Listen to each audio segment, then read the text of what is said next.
मिंबर नूर पर जलवाबार उलमाए ज़वील एहतराम मशाइख सादात हाज़रीन अहले सुन्नत व जमात अस्सलामु अलैकुम व रहमतुल्लाहि व बरकातुहू। अल्हम्दुलिल्लाह अल्हम्दुलिल्लाहिल हन्नानिल मन्नान अल्लज़ी खलक़ल इंसाना व अल्लमहुल बयान वस्सलातु वस्सलामु अला रसूलिही सय्यिदिल इंसि वल जान व अला आलिही व अस्हाबिही ज़विल खैरि वल इहसान। अम्मा बअद फ़अऊज़ु बिल्लाहि मिनश शैतानिर रजीम बिस्मिल्लाहिर रहमानिर रहीम। व इज़ अख़ज़ल्लाहु मीसाक़ल लज़ीना ऊतुल किताब लतुबय्यिनुन्नहु लिन्नास व ला तक्तुमूनहु फ़नबदूहु वराअ ज़ुहूरिहिम वश्तरौ बिही समनन क़लीला फ़बिअस मा यश्तरून। सदक़ल्लाहु मौलाना अज़ीम। बारगाह रिसालत मुआब सल्लल्लाहु तआला अलैहि वसल्लम में एक बार दुरूद पाक का हदिया पेश करें। अल्लाहुम्मा सल्लि अला सय्यिदिना मुहम्मदिन मअदनिल जूदि वल करम व आलिही व अस्हाबिहिल किराम व इब्निहिल करीम व बारिक व सल्लिम सलातन दाइमतन सरमदन अबदा। ए ताइर लाहोती उस रिज़्क़ से मौत अच्छी जिस रिज़्क़ से आती हो परवाज़ में कोताही। फिर के गली गली तबाह ठोकरें सबकी खाई क्यों, दिल को जो अक्ल दे खुदा तेरी गली से जाए क्यों। जान है इश्क़ मुस्तफ़ा रोज़ फज़ूं करे खुदा, जिसको हो दर्द का मज़ा नाज़े दवा उठाए क्यों। बड़ी खुशी और मसरत के साथ ठंडियों की इन रातों में सिरा का ये मैदान अपने इश्क के तमाम मोहब्बतों के इम्तिहान देने के लिए हाजिर आया है। मगर मैं आप सबके सामने थोड़ा सा हट करके ये ज़रूर कहना चाहूँगा, जितना लोग मुझे बुलाने के लिए उत्साहित नज़र आते हैं, हर इलाके में प्रोग्राम चाहिए, तारीख चाहिए, तो यहाँ से मैं एक ऐलान कर देता हूँ, बहुत ज़्यादा शौक़ रखते हैं मुझे सुनने का तो फिर झेलने का भी शौक़ रखो। वजह यह है कि हमारी आदत किसी के तलवे चाटने की नहीं है। हमारी आदत लोगों की चापलूसी करने की नहीं है। अगर आप ये समझेंगे कि आपकी बातें मेरी जुबान से निकलेंगी तो ये खाम ख्याली है। अल्लाह तबारक व तआला ने कुरान अज़ीम में इरशाद फरमाया, इल्म वालों से अल्लाह ने ये वादा लिया है कि वो हक बात करेंगे। लतुबय्यिनुन्नहु लिन्नासि वला तक्तुमूनहु, लोगों से बातें छुपाएंगे नहीं, जो हक बात होगी वो बयान करेंगे।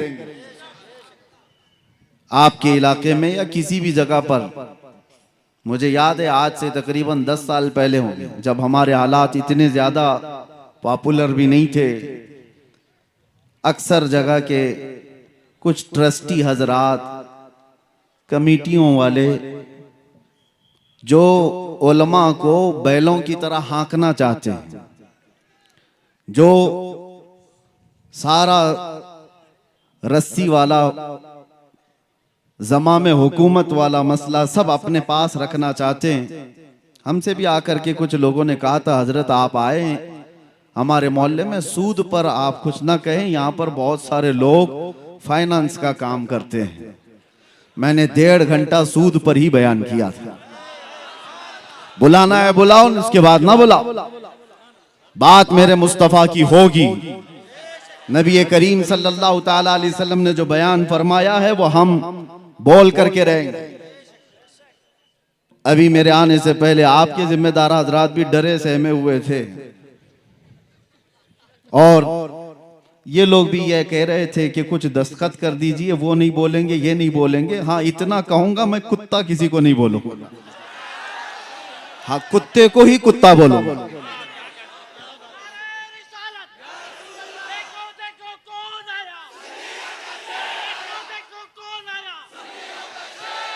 अरे मियाँ, डर इसी बात से लगता है, इस बात से डर लगता है। अगर कुत्ता बहुत ही बुरा होता तो बड़े लोग आज पालते क्यों उसको? मर्सिडीज में बैठ के जाता है, ऑडी में बैठ के घूमता है। इतना ही बुरा है तो वो टॉमी क्यों बना हुआ है? हाँ, फिर भी मैं सिरा वालों से कहता हूं, आपके यहां से मैं कुत्ता किसी को नहीं कहूंगा, लेकिन जो कुत्ता होगा उसको कुत्ता कहूंगा। इतना कहने की तो इजाजत है, हुकूमत से भी है, कानून से भी है, और आपके कमेटी वालों की इजाजत की जरूरत भी नहीं है।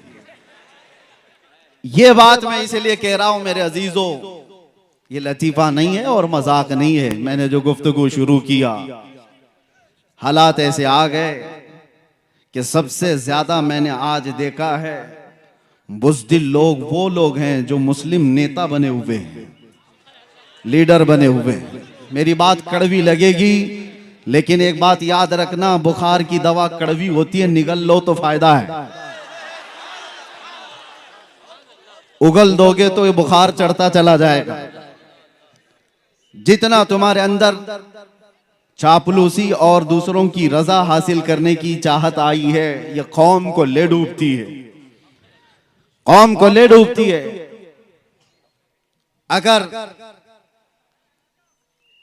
अगर सियासत करना ना आता हो तो इस मैदान में आते क्यों हो? इस मैदान में क्यों आते हो? कौम की दलाली करने के लिए, इज्जत नफ्स बेच करके इस्लाम और मजहब इस्लाम का सौदा करने के लिए। मुझे तकलीफ उन्हीं लोगों से है, इसीलिए कहा गया है, मुझे बहुत जिम्मेदार लोगों ने कहा था कि आपकी इस कौम को कोई दूसरा बर्बाद नहीं कर सकता जब तक कि आपका ही आदमी बर्बाद ना करे। आपका आदमी जब तक ना तोड़े, कोई दूसरी कौम आपको नहीं तोड़ सकती। एक बहुत बड़े ऑफिसर की बात मैं आपके सामने अर्ज कर रहा हूं, और कुरान में भी रब ताला फरमाता है, वलन यजअलल्लाहु लिलकाफिरीना अलल मुमिनीना सबीला। अल्लाह तबारक व तआला हरगिज़ ईमान वालों पर काफिरों को गलबा नहीं देगा, इल्ला ये कि, मगर ये कि मुसलमान ही गद्दार होगा, जमात की दलाली कर रहा होगा, बुज़दिली उसके अंदर आई होगी, वो कौम को बेचने की बातें कर रहा होगा, मुखबिरी कर रहा होगा। आज तो कितने लोग इसी पर अपना गुजर बसर कर रहे हैं, वो टिप्पर बने हुए हैं, मुखबिर बने हुए हैं, कितनों के घर इस पर चल रहे हैं। बाज आ जाओ मेरे अजीजों, खैर उम्मत हो आप। कुरान ने कहा है, कुंतुम खैर उम्मतिन उखरिजत लिन्नास, तमाम इंसानों में अल्लाह ने तुम्हें खैर उम्मत बनाया है। तअमुरूना बिल मारूफ व तनहौना अनिल मुनकर, तुम अच्छाइयों का हुक्म देने वाले हो, बुराइयों से रोकने वाले हो। तुमने अगर ये जिम्मेदारी छोड़ दी तो एक बात याद रखना, होता क्या है मालूम है? एक मशहूर शेर है, दीवार क्या गिरी मेरे खस्ता मकान की, दीवार क्या गिरी मेरे खस्ता मकान की, लोगों ने आने जाने का रास्ता बना लिया। होता यही है, घर अगर पुराना होकर टूट गया और उसकी देखभाल नहीं की जा रही है तो लोग उसको तो रास्ता समझकर इधर से उधर निकलने लग जाएंगे, घर को भी रास्ता बना लिया जाएगा। यही हाल है आज। हमने मुस्तफा करीम सल्लल्लाहु ताला अलैहि वसल्लम की गुलामी से जो रूगर्दानी कर लिया, हक बयान करना उलमा ने छोड़ दिया है, तो हर कौम ने तुमको अपने निशाने पर उठा रखा है। वजह यही है कि आज हम हर एक के रास्ते पर क्यों आए हुए हैं? क्यों फुटबॉल की तरह से उछाला जाता है, खेला जाता है? वजह यह है कि तुमने अपनी असलियत को भूला दिया है। कुरान तुम्हारी असलियत क्या बता रहा है? तअमुरूना बिल मारूफ व तनहौना अनिल मुनकर, तुम अच्छाइयों का हुक्म देने वाले हो, बुराइयों से रोकने वाले हो। कितने बच्चे ऐसे हैं इसमें जो अच्छाइयों का हुक्म देने का काम कर रहे हैं, बुराइयों से रोकने वाला काम कर रहे हैं। किसी को किसी की आज नहीं पड़ी। 24 घंटे बच्चा नशे में घूम रहा हो, पड़ोस में देखने वाले भी देखकर उसको हंस करके चले जाते हैं। एक बात याद रखना, मोहल्ले में एक जानी होता है तो पूरे मोहल्ले से बरकत उठ जाती है, पूरे मोहल्ले से। दूसरे इबादत गुजार भी होते होंगे। एक बात, एक हदीस में है, जिब्राइल अमीन अलैहिस्सलाम को हुक्म हुआ था कि एक बस्ती को तबाह कर दो, ये बहुत नाफरमान है। अल्लाह का हुक्म आया, वो बस्ती को तबाह और बर्बाद करने का अजाब अल्लाह का आ गया। लेकिन उस बस्ती में एक नेक बंदा भी रहता था, और इतना नेक कि उसने कोई गुनाह नहीं किए थे। जब अजाब आया तो वो भी उस बस्ती में था। जिब्राइल अमीन ने पूछा, मौला उस तेरे नेक और आबिद बंदे का क्या करना, इबादत गुजार का? रब का जलाल था, फरमाया उसको भी अजाब में हिलाक करो। पूछने की हिम्मत नहीं हुई फरिश्ते की कि अल्लाह उसका क्या कसूर है। जमाने के बाद वो बस्ती तबाह बर्बाद हो गई, अजाब का शिकार हो गई। रब ताला की बारगाह में इस फरिश्ते ने पूछा, मौला उसका क्या कसूर? रब ताला ने फरमाया, वो बुराइयां अपनी आंखों से देखता था और किसी को कुछ कहता नहीं था, देखकर खामोश रहता था। तो बुराइयां देखकर खामोश रहने वाले का भी वही अंजाम है जो बुराई करने वाले का है। वो सपोर्टर है, वो खामोश ताउन कर रहा है। आज ये हालात ने हमें दीमक की तरह से गला रखा है। मेरे अजीजों, सबसे पहले मैं उन लोगों की खबर लेना चाहता हूं जो उलमा को चलाना चाहते हैं, जो बड़े बड़े नेता हो कि पैसे वाले हो, जो कुछ भी हो आप, तुम्हारा माल तुम्हें मुबारक। रदीना किस्मतल जब्बारी फीना लना इल्मुन वलिल जुहाली मालुन। मौला अली करमल्लाहु वजहुल करीम ने फरमाया था, अल्लाह तबारक व तआला की इस तकसीम पर हम राजी हैं कि अल्लाह ने हमें इल्म दिया है, जाहिलों को माल दिया। हम इस तकसीम पर राजी हैं। अल्लाह तबारक व तआला का फजल करम व एहसान अजीम है। लेकिन मालदारों से, कमेटी वालों से, जिम्मेदारों से, मैं हर जगह के इलाके वालों से, जाहिर सी बात है हमारी बात फैलती है, सबसे कहता हूं, होश के नाखून लो। आपको जिम्मेदार उलमा की गर्दन पर बैठने के लिए नहीं बनाया गया। उलमा की गर्दन पर बैठकर उनकी जुबानों पर अपने अल्फाज डालने के लिए नहीं बनाया गया है कि मौलाना ऐसा बोलो, मौलाना वैसा बोलो, मौलाना ऐसा बोलो, मौलाना वैसा बोलो, और उनके बारे में कुछ ना बोलो। और जो मौलाना ऐसा करता है, इमाम गजाली फरमाते हैं, वो उस मक्खी से ज्यादा गलीज है जो पखाने पे बैठती है। वजह यह है कि ये इल्म बेच रहा है और अपना दीन बेच रहा है माल की वजह से, मालदारों के रौब से। दोनों अजाब में गिरफ्तार होंगे। माल वाले जितने भी मनसब वाले हैं, आप खलीफा हारून रशीद से ज्यादा बढ़ करके तो नहीं होंगे। हारून रशीद उस खलीफा का नाम है जिसने एक जमाना ऐसी खिलाफत की है कि बड़ी बड़ी हुकूमतें उससे थरथराती थी। माल दौलत के खजाने बेहिसाब थे।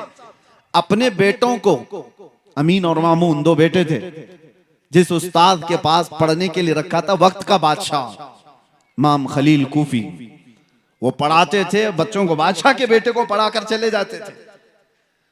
एक दिन बादशाह ने देखा दूर से, वो वजू कर रहे थे और बादशाह का बेटा पानी लेकर के उस्ताद को वजू के लिए मदद कर रहा था। जाहिर से बात है, एक बादशाह का बेटा एक मौलवी को वजू करा रहा है, बहुत बड़े बादशाह का बेटा। थोड़ी देर के बाद अपने बेटे को बुलाया। जब उस्ताद चले गए, एक थप्पड़ मारा अपने बेटे को, कहा क्या कर रहा था? हो सकता है आज के मालदार लोग इसलिए थप्पड़ मारे कि वो मौलवी हमारे औकात के बराबर नहीं है, तू उसकी क्या खिदमत कर रहा है। लेकिन बादशाह ने थप्पड़ क्यों मारा था? बेटे से पूछा क्या कर रहा था? कहा उस्ताद की खिदमत कर रहा था, वजू का पानी दे रहा था। और थप्पड़ लगाया और कहा खिदमत का यह तरीका नहीं होता। एक भाई पानी डाल रहा होता और दूसरा भाई पांव धो रहा होता, यह खिदमत का तरीका होता। तुम दूर से पानी कैसे दे रहे हो? उन बादशाहों ने भी अपने बेटों को यह सिखाया था कि उलमा की जूतियों के पास बैठो, यही अदब है, ना ये कि उन पर अपनी मर्जी चलाओ। दीन का निजाम यहीं से तो बिगड़ रहा है। मिंबरों पर जो आवाजें उठती थी, हक की आवाजें, उन्हें कौन दबा रहा है? आज हम आजाद मुल्क में जी रहे हैं और अल्हम्दुलिल्लाह मुझे फख्र है जितनी आजादी के साथ हम बोलते हैं। हक बात का ऐलान करने में जब कोई पाबंदी नहीं है, तो ये कौन लोग हैं जो माल वाले, पैसे वाले, जो उलमा को अपनी मर्जी के मुताबिक बुलवाना चाहते हैं?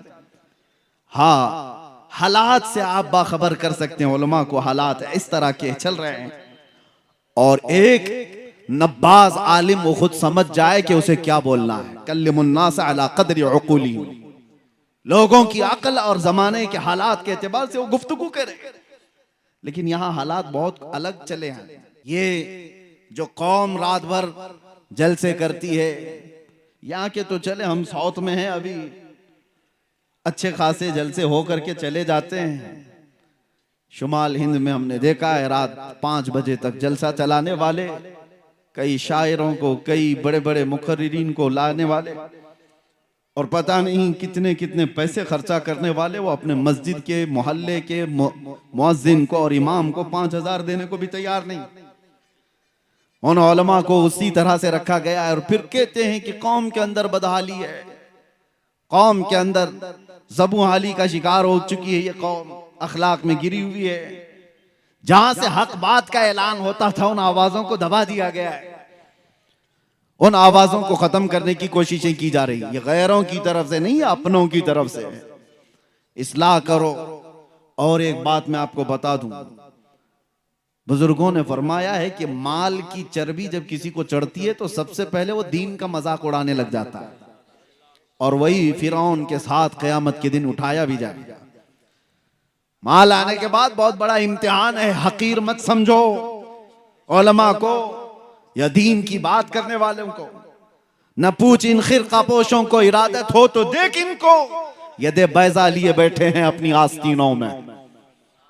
ये उलमा ही थे जिन्होंने इनकलाब पैदा किए हैं, इंसान बनाए, लोगों के मिजाज को संवारा है। बिगड़ते हुए हालात में कौन लोग थे? इश्क रसूल की बातें करने वाले, कुरान के पैगामात को फैलाने वाले, ये वो मुख्तसर सी जमात थी। इस हिंदुस्तान की आजादी में आपको पता है 1857 के गदर में 30,000 उलमाए कराम को दिल्ली से लेकर कश्मीर तक हर झाड़ी पर लटका दिया गया था। फांसी पर लटकने वाले, अंडमान निकोबार काला पानी की सजा काटने वाले, ये उलमाए ज़वील एहतराम थे, और वो हक बोलने वाले थे। जानते हो अंग्रेजों का दबदबा था, और ऐसा दबदबा था कि कोई कुछ बात नहीं कर सकता था। कोई डेमोक्रेसी नहीं थी, उनका गलबा था, गलगला था। ऐसे माहौल में दिल्ली की जामा मस्जिद से अल्लामा फजल हक खैराबादी ने फतवा सादिर किया था, जबकि उन्हें पता था अंजाम क्या होगा। और उसी अंग्रेजों के खिलाफ फतवा सादिर करने की बुनियाद पर एक तहरीक छिड़ी पूरे हिंदुस्तान में। यह 1857 की बात कर रहा हूं, 1947 की नहीं। 90 साल की मेहनत के बाद इस मुल्क को आजादी मिली। 1857 में यह छिड़ी थी उलमा के जरिए से। उलमा ज़वील एहतराम ने जब अंग्रेजों के खिलाफ यह फतवा दिया था और कौम के अंदर बेदारी लाई थी, उसकी सजा उनको क्या दी गई है पता है? अल्लामा फजल हक खैराबादी आम आलिम की बात नहीं है, आला हजरत भी जिनका अदब किया करते थे, वो फजल हक खैराबादी काला पानी की सजा काटते काटते जेल में इंतकाल कर गए। आज भी उनका मजार अंडमान निकोबार में है। किस चीज की उनको सजा दी गई थी? हक बोलने की। और उनको सजा दे दी गई तो क्या दूसरा डर करके खामोश हो गया? उसी जमाने में किफायत अली काफी, किफायत अली काफी को मुरादाबाद में 3,000 अंग्रेजों ने गिरफ्तार किया था। 8 दिन तक उनके जिस्म पर इस्त्री चलाते थे, गरम इस्त्री, और जब चमड़ी जलती थी तो उस पर नमक छिड़कते थे। 8 दिन तक उस आलिम बाअमल ने मुसीबतें बर्दाश्त की। 8 दिन के बाद अंग्रेजों ने फिर से कहा, बाज आ जाओ अपनी बातों से, जो कौम को तुम उठाते हो इससे बाज आ जाओ, हम मनसब दे देंगे, अपनी हुकूमत में कोई ओहदा दे देंगे। किफायत अली काफी ने कहा था, मेरा दीन इतना सस्ता नहीं है कि तुम्हारे टुकड़ों पर मैं बेच दूं। इस पादाश में किफायत अली काफी को मुरादाबाद के चौराहे पर खड़ा करके फांसी पर लटका दिया गया था। फांसी पर लटकाना ये सुनने में आसान लग रहा होगा, मजमा जमा था एक ऐसे आलिम दीन को जिसके हजारों लोग सुनने वाले थे। अंग्रेजों ने गिरफ्तार करके फांसी पर सूली पर चढ़ाना चाहा। रिवायात पढ़ करके देखो मेरे अजीजों, रोंगटे खड़े हो जाते हैं। मैंने पढ़ा है, अरे फांसी पर जाने वाले की हालत क्या होनी चाहिए? जिस्म के अंदर थरथराहट हो, चेहरा पीला पड़ गया उन्हें, किफायत अली काफी को देखते हुए लोगों ने कहा, न माथे पे शिकन है और न जिस्म पर कोई हरकत है। मुस्कुराता हुआ वो फंदे की तरफ जा रहा है, इसलिए कि उसे पता है कसूर कुछ नहीं है, मेरा कसूर कुछ नहीं है। वो फंदे की तरफ जा रहा है। फांसी तो बहुत सारे लोगों को दी जाती है, आज भी दी जाती है दुनिया में। उनसे भी आखिरी ख्वाहिशें पूछी जाती हैं, और फांसी पर चढ़ने वाला आखिरी ख्वाहिश कुछ भी बताता है कि मुझे कुछ बिरयानी खाना है, चाय पीना है, बीवी बच्चों से मिलना है, आखिरी बार माँ को देखना है, औलाद को नसीहत करना है, आखिरी ख्वाहिशें होती हैं। उस आलिम बरहक किफायत अली काफी से अंग्रेजों ने पूछा था, हम अपने उसूल के मुताबिक पूछते हैं कोई आखिरी ख्वाहिश? उस मर्द कलंदर ने कहा था, एक ही ख्वाहिश है कि लटकने से पहले एक बार नाते मुस्तफा पढ़ दूं। फिर कहा था, कोई गुल बाकी रहेगा ना चमन रह जाएगा, पर रसूलुल्लाह का दीने हसन रह जाएगा। सब फना हो जाएंगे काफी वो, लेकिन हश्र तक नाम हजरत का जुबानों पर चलन रह जाएगा।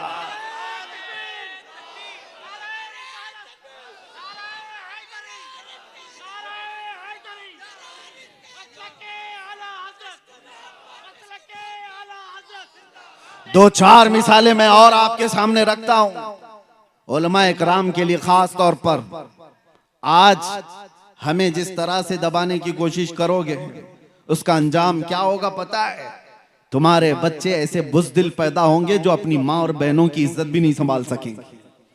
जो नबी पाक सल्लल्लाहु ताला अलैहि वसल्लम की इज्जत के लिए नहीं खड़ा हो सकता, वो अपनी माँ बेटियों की इज्जत भी नहीं बचा सकता, नहीं बचा सकता। ये बात याद रखें।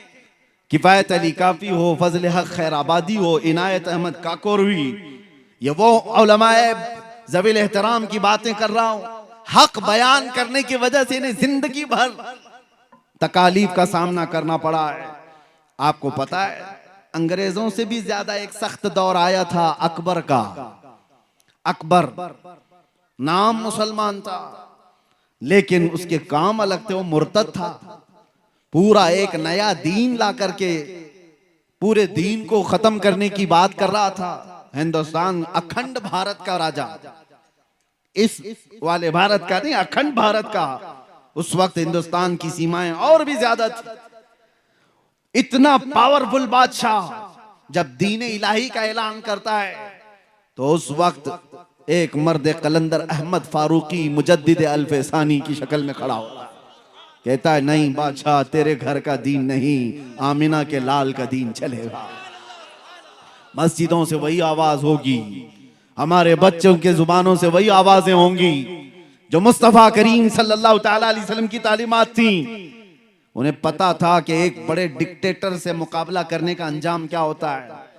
बड़े डिक्टेटर के सामने जब भी कोई खड़ा होता है तो उसे जेल देखना पड़ता है।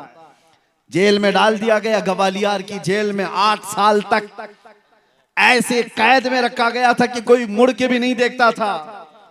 अकबर तो मर गया, उसका बेटा तख्त पर आया। जेल का एक कासिद आकर के कहता है, बादशाह सलामत, जेल का हाल कुछ और ही हो गया है। उसने पूछा, हुआ क्या है? 8 साल पहले आपके बाप ने एक मौलाना को कैद कर दिया था, उसने 700 कैदियों को आलिम बना दिया है। चोर उचक्के डकैत सब थे वहां पर, लेकिन उसने तो माहौल ऐसा बना दिया है, सुबह दरसे कुरान है, दोपहर में दरसे हदीस है, शाम को जमात की नमाजें हैं। माहौल तो ऐसा लगता है जैसे गुंबद खजरा की छांव में बैठे हो। हक बोलने वालों के लिए ना कोई मैदान होता है मेरे अजीजों, ना कोई जगह उन्हें रोक पाती है।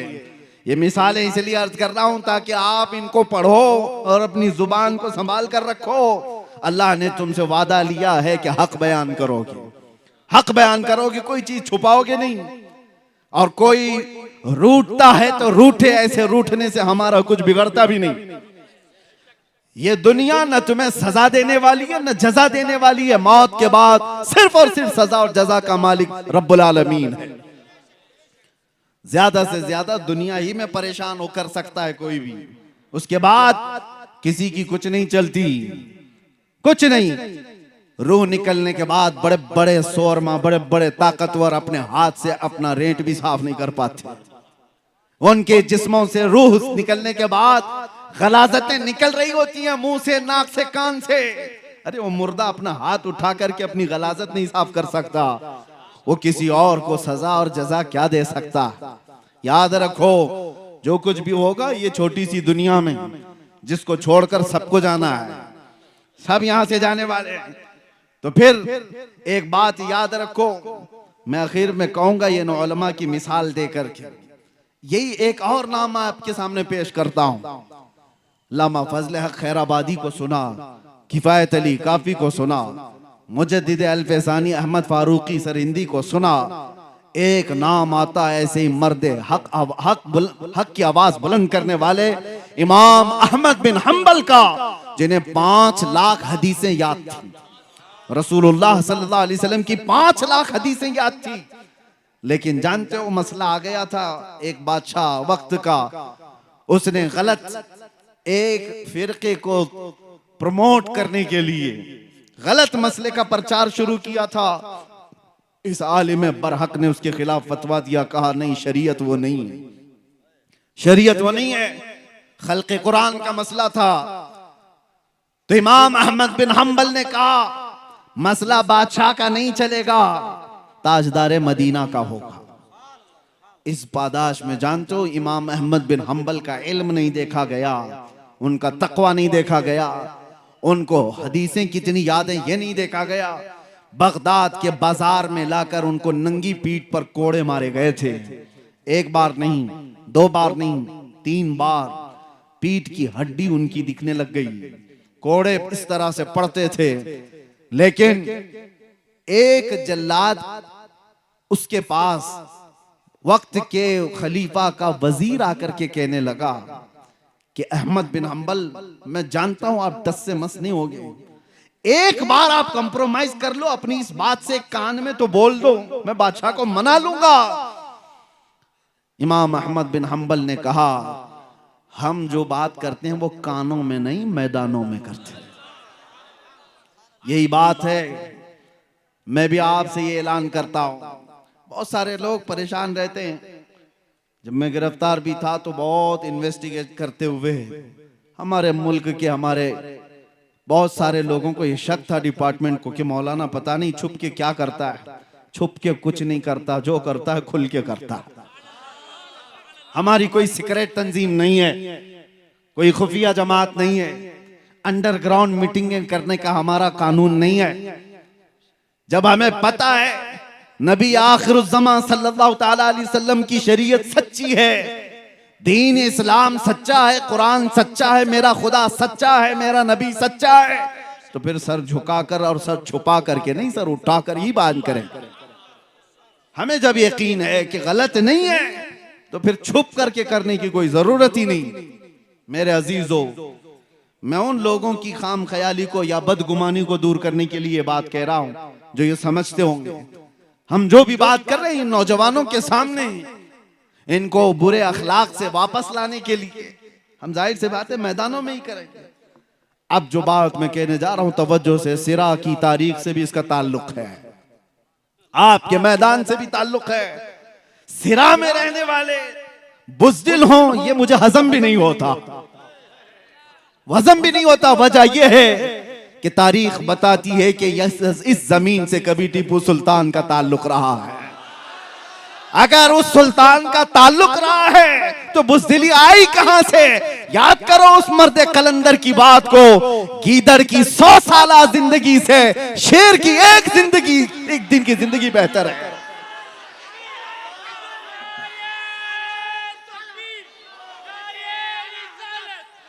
गीदड़ की 100 साला जिंदगी से शेर की एक दिन की जिंदगी बेहतर है। जीना है तो हक बात करके जियो, जब मरकर दुनिया से जाना ही है तो चापलूसी करके मत जियो। याद रखना, तलवे चाटने वालों की तारीख नहीं लिखी जाती, बातिल से टकराने वालों की तारीख लिखी जाती है। आप अल्लाह तबारक व तआला ने खैर उम्मत बनाया है तो उलमा के लिए मैंने ये बात कही, किसी के दबाव में आकर के अपने दीन को दबाने की जरूरत नहीं। जो हक बात है वो हक बात का ऐलान करो। अगर कोई जुआरी है तो उसको नसीहत करो, कोई शराबी है तो उसको नसीहत करो। ये मत देखो कि वो कितना पावरफुल है, कितना बड़ा सरदार है, कितने पैसे वाला है। ये मत देखो मस्जिद का सदर बड्डी का धंधा करता है, इसलिए जुम्मा में कभी मैं बड्डी पे बयान नहीं करूंगा, सूद पे बयान नहीं करूंगा। अरे ठोकर मारो, ज्यादा से ज्यादा सदर क्या करेगा, नौकरी से निकालेगा। इमाम साहब जाओ, इमाम साहब से मैं कहता हूं ये एक दरवाजा बंद कर सकता है, मेरा रहमान 70 दरवाजे और खोलेगा। हक बात के लिए, अपनी रोजी और अपनी रोटी के लिए किसी के तलवे छाटने की जरूरत नहीं। अल्लाह रज़्ज़ाक़ हकीकी है। दुनिया में थोड़ी सी तकलीफें आ सकती हैं, लेकिन मेरे अजीजों बुज़दिलों की तरह जी करके यहां से जाओगे तो हमेशा बदनाम रहोगे, हमेशा बदनाम, दुनिया में भी और आखिरत में अल्लाह के यहां पकड़ होगी। और कौम से अब मैं कहता हूं, आप भी, मुझे ये बड़ा दुख होता है। आज ही अपने कुछ हजरात ने मुझसे कहा, इमाम साहब जब मोहल्ले में कोई बुराई देखते हैं तो उसको बयान कर डालते हैं। आधा मोहल्ला तो उनका मुखालिफ हो बैठा है कि कमेटी बदलेगी तो सबसे पहले मौलाना को निकालेंगे। क्यों निकालेंगे? इसलिए कि वो तुमको कहता है, मियाँ अगर कोई डॉक्टर तुमसे कहे कि तुझे सर्दी हो गई, तुझे बुखार हो गया, तेरे पेट में गैस हो गई, तो क्या डॉक्टर को थप्पड़ मारोगे? डॉक्टर से क्या कहोगे? हाँ ठीक है साहब, हुई तो है बीमारी, इलाज आप कर दो। यही बात एक आलिम दीन से क्यों नहीं कहते? अगर वो कहे कि तेरे अंदर ये बुराई है, तो आप ये ना कहें कि मौलाना ये गलत है, मैं दूसरे मौलाना को पकड़ूंगा। ये कौम ने खेल रचा रखा है, तलाक दे दिया बीवी को और ढूंढ रहा है कोई हलाल करने वाला मौलाना मिले, कोई ऐसा मौलाना मिले, पैसे लेकर के घूम रहा है, लिफाफे लेकर। मुफ्ती साहब ने कह दिया नहीं तलाक हो ही गई है, तो कहा ये पूरे मुफ्ती नहीं, दूसरे को ढूंढता हूं, दूसरी जमात के भी ऐसे कुछ मौजूद होंगे। अब तो कुत्ता कह सकता हूं, हड्डियों पर पलने वाला, जो किसी के माल पर अपना मसला बदलता हो। मेरे अजीजों, कौम ऐसों को ढूंढ रही होती है कि वहां जाए तो हमारा मसला हल हो जाए, हमें हलाल करके दे देंगे। तुम पूरी शरीयत को अपने पैसों से खरीदने की बात कर रहे हो, मेरे मुस्तफा की शरीयत को माल से बदलने की बात कर रहे हो। आगाह हो जाओ मेरे अजीजों, अल्लाह का अजाब करीब है और मौत के बाद क्या हिसाब दोगे? अगर तुम्हारे पास बात आ गई कि तुमने गलत किया है, सर झुका लो। आपको पता है बारगाह मुस्तफा सल्लल्लाहु तआला अलैहि वसल्लम में एक सहाबी ऐसे आए, रो रहे थे।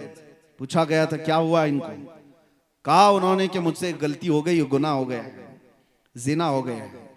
कौन बयान करेगा आज ये चीज? हुजूर ने अपना चेहरा फेर लिया, कहा जाओ तुम। वो गिर गए, कहा अगर आपने पाक नहीं किया तो फिर मैं किसके पास जाऊंगा? या रसूल अल्लाह, तुझसे जो मुंह छुपाऊं तो करूं किसके सामने? मेरे आका ने खड़ा करके पूछा, होश में बोल रहे हो? नशे में तो नहीं, गुस्से में या मदहोशी में तो नहीं? उन्होंने 3 बार इकरार किया।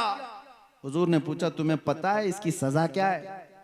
पत्थरों से मार करके सजा हिलाक कर दिया जाएगा, रजम, जिना पर इस्लाम में बड़ी सजा है। उन्होंने कहा हाँ मुझे पता है, फिर भी मैं कह रहा हूं। हुजूर ने हुक्म भी दिया सहाबा को, ले जाओ इनको रजम करो। इकरार जुर्म किया है, सहाबा लेकर के भी गए जबल अनम पहाड़ी के पास और उनको पत्थरों से हिलाक भी कर दिया गया। वो इंतकाल कर गए।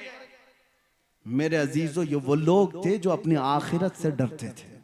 उन्हें पता था इस्लाम दुनिया में ज्यादा से ज्यादा मौत तक की सजा हो जाएगी, लेकिन आखिरत की सजा कौन बर्दाश्त करेगा? वहां तो मौत है ही नहीं, वहां मौत है ही नहीं आखिरत में। जिसको सजा दी जाएगी वो कंटिन्यू हो जाएगी, इसलिए आखिरत की सजा से डरते थे। और जब कभी उनको कोई उनकी कमी बताता था तो फौरन तौबा कर लेते थे।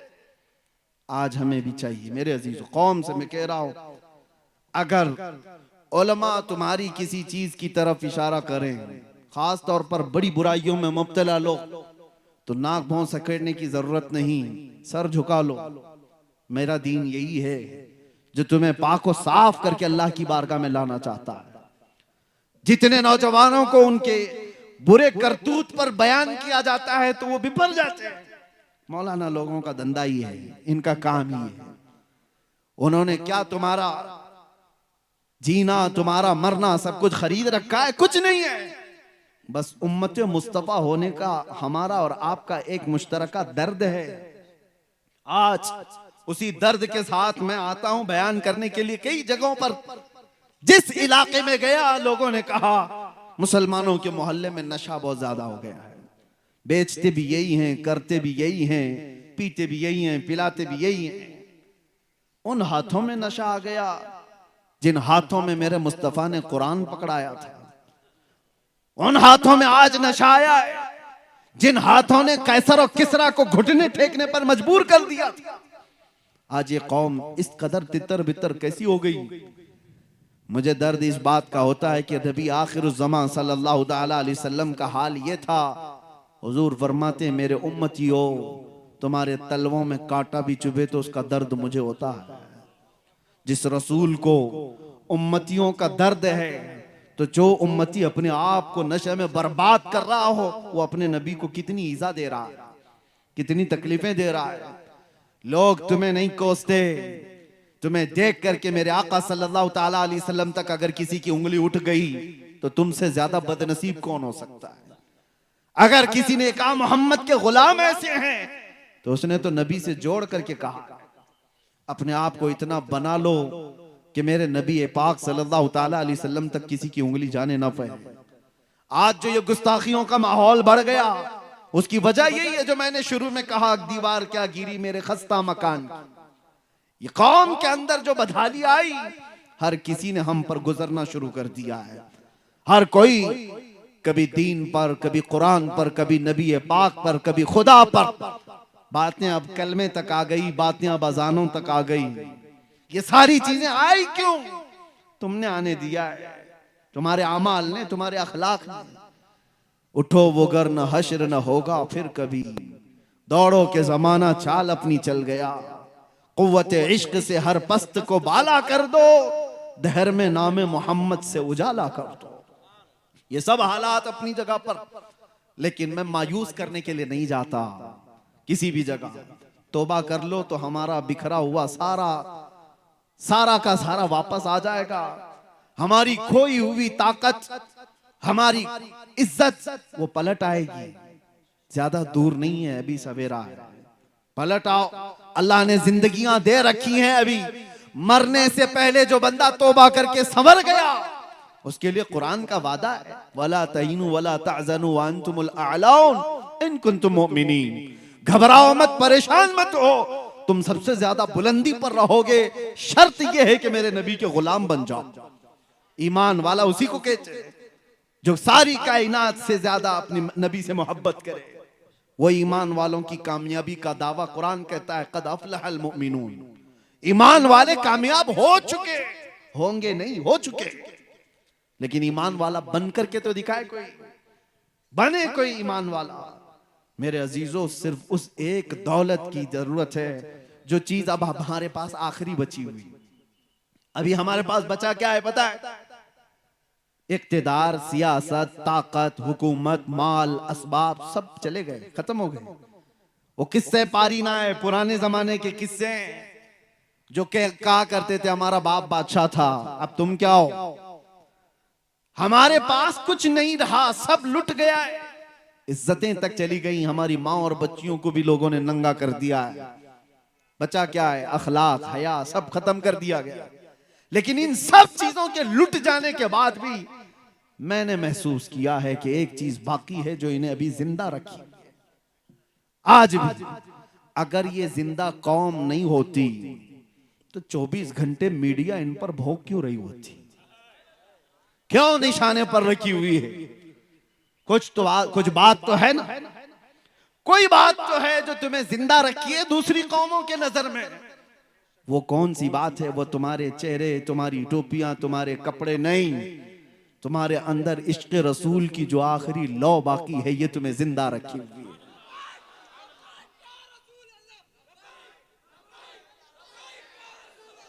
लब्बैक या रसूल अल्लाह। बस उस लौ को थोड़ा सा तेज होने की जरूरत है। जब कोई शमा थोड़ी सी भी रोशनी बाकी रखती है तो उससे बहुत सारी उम्मीदें भी बंधी रहती हैं। पूरी बुझी नहीं है, बुझी होती तो ये करंट थोड़ी ना लगता। हाँ, अभी किसी ने तार छेड़ा था आई लव मोहम्मद पर, पूरी कौम गर्म हो गई थी। क्यों? हर बच्चा ऐलान करने लग गया था आई लव सैयदना मोहम्मद। अरे मैंने तो अफ्रीका में देखा, अफ्रीका में जाकर यहां छेड़खानी हो रही है, आवाज वहां पर भी उठ रही। ये पूरी दुनिया में तार जुड़ा हुआ है। एक बात मैं आपको बता दूं, हुजूर पाक सल्लल्लाहु ताला अलैहि वसल्लम के नाम को कोई टच करता है तो तुम्हारे अंदर हरकत आती क्यों है? ये हरकत आती क्यों है? इस बात की अलामत है कि कोई चीज जिंदा रखी हुई है अभी भी। अखलाक बिगड़े हैं, अमाल बुरे हैं, ये गुनहगार हैं लेकिन गद्दार नहीं है। ये इस बात की अलामत है जो जिंदा रखी हुई है। वजह यही है, मैं आपको बताता हूं, जिंदा आदमी और मुर्दा आदमी में फर्क क्या है। जिंदा आदमी को 5 वोल्ट का ही करंट अगर तार लगा दो तो होगा क्या? थोड़ा सा उसको शॉक लगा दो, उछल जाएगा, शॉक लगेगा, उछल जाएगा। जिंदा आदमी को थोड़ा सा भी करंट लगाओ, उछल जाएगा। मुर्दा आदमी को 1000 वोल्ट का भी लगाओ, वो काला ही पड़ेगा, कुछ नहीं हो सकता उसका। तो नामे मोहम्मद में वो करंट है कि इस कौम को थोड़ा सा भी टच कर दिया जाए तो सबकी हरकतें बेदार हो जाती, सबकी हरकतें बेदार होती हैं। यही तो बात है कि मुअज्जिन मस्जिद से ऐलान कर रहा होता है अशहदु अन्ना मुहम्मदर रसूलुल्लाह। हमारे बच्चों को, जवानों को कोई कह नहीं रहा होता, लेकिन अंगूठे लबों तक चले जाते और आंखों से लगा लिए जाते। कौन कहता है ये अंगूठे लगाओ? मुअज्जिन तो नहीं कहता, वो उधर खड़े होकर अपने नबी का नाम ले रहा है, इधर उंगलियों में हरकत पैदा हो जाती है, चूमने का दिल कर रहा है, चूमने का दिल कर रहा है। ये तुम्हारे अंदर मौजूद वो आखिरी रोशनी है मोहब्बत मुस्तफा की। और एक वो खबीस जिसके अंदर से हुजूर की मोहब्बत चली गई, उसके सामने जितना भी जिक्र करो, जाहिर सी बात है मरे हुए आदमी को 1000 वोल्ट का भी लगाओ वो काला ही पड़ेगा। मुर्दे को कुछ असर नहीं होगा, कुछ नहीं होता। ऐसे मुर्दे हमने अब भी बहुत देखे हैं। उनकी टोपियों पे मत जाना, उनके पैजामों पे भी मत जाना, उनके कपड़ों पे भी मत जाना, उनकी बड़ी जमातों पे भी मत जाना। जब इश्क़ मुस्तफा नहीं है तो लोटे लेके घूमने घुमाने से कुछ नहीं होता, और इश्क़ मुस्तफा हो तो व्हील चेयर पर भी बैठे धरती को हिला कर रखता है।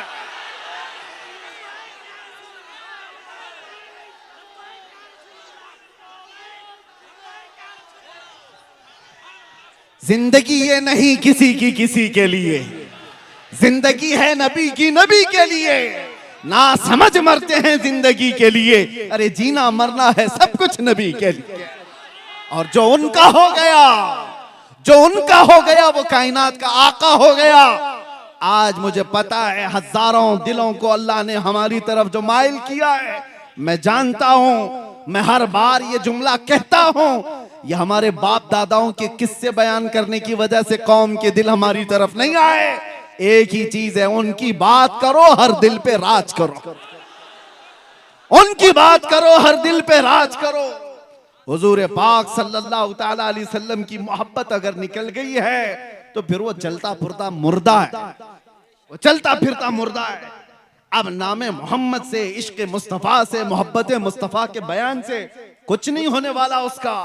इसीलिए ईमान की इस आखिरी लौ की हिफाजत करो, इस आखिरी लौ की हिफाजत करो। आला हजरत ने 100 साल पहले हमें ये नसीहत करके सुनाया था, सुना जंगल रात अंधेरी, छाई बदली काली है, सोने वालों जागते रहियो, चोरों की रखवाली है, चोरों की हर जगह चोरों की रखवाली है, चोरों की रखवाली है।